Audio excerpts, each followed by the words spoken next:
Hi everyone, Sean Joyce for Cyber in 60, and today my guest is Renée DiResta. She is a technical research manager at the Stanford Internet Observatory and also an author.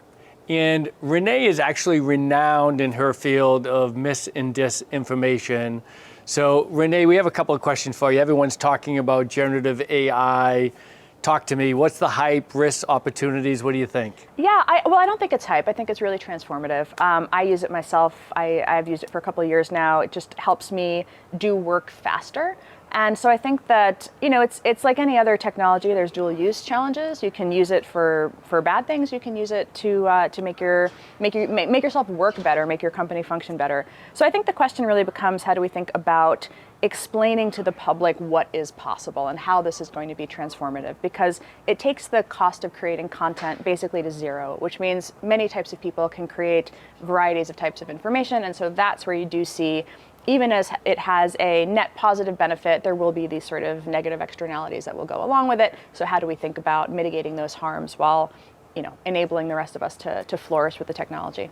All right, talk to us. There are a lot of, I would say, players in the ecosystem. What are the role of regulators, companies, platforms? Can you talk to us about what you think maybe some things are or steps that each of those should be thinking about? Yeah, so I think for regulators, the role is really to think about what is the harm and how do they mitigate it. That's the role of a regulator. Sometimes that is going to take the form of thinking about, are there biases in training data perhaps? Are there unsafe outputs? If this is used to create a new chemical compound, who is going to go and evaluate that? If this is used to generate code, who is responsible for looking at that? So there's a lot of different ways in which regulators are going to be thinking, in some cases, about, can you just apply existing regulations, right? Maybe the problem isn't that it was created by an AI, and so the output is already covered under an existing regulation, and what is that going to look like? But the other areas I think that regulators are beginning to look at are around accountability. The US and Europe are treating this a little bit differently. Right. US is, some members of Congress are starting to talk about creating an AI regulatory agency specifically. I think that's probably a few years out if it ever happens, Europe is rolling it more into some of its existing kind of tech regulation, and so that's a slightly different approach. Then you have China, which is regulating quite heavily because they want the outputs to be consistent with their view of a positive, Chinese socialism, and so that's yet a third way in which we're starting to see differences in how countries will leverage this technology or enable it, regulate it, taking shape. I think for companies, the question becomes, how do you use it to enhance your work? How do you use it to enhance your work product, while also being aware that there are some legal risks and downsides that come along with it as well?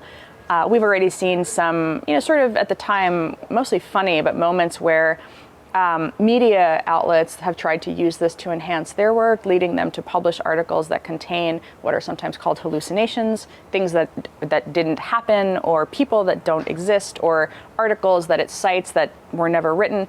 So again, as I think as society adapts, you're going to see interesting ways in which corporations and regulators try to think about this in the context of existing law and also opportunities. All right, last thing, and you and I have both talked about it before.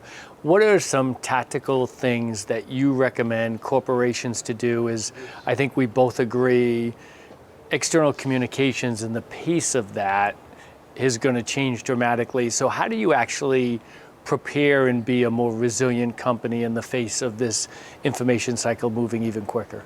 So one of the things, I think, many corporations already use things like social listening tools and ways to kind of track their brand mentions and understand if people are talking about them. One of the things that is changing with generative AI is you can produce very plausible images of situations or executives or instances that a company might find embarrassing or threatening, or that might have some downside risk for them. So the need to respond quite rapidly as information comes out is not necessarily changed by generative AI. It's just the kind of narratives or the plausibility of narratives might shift a little bit.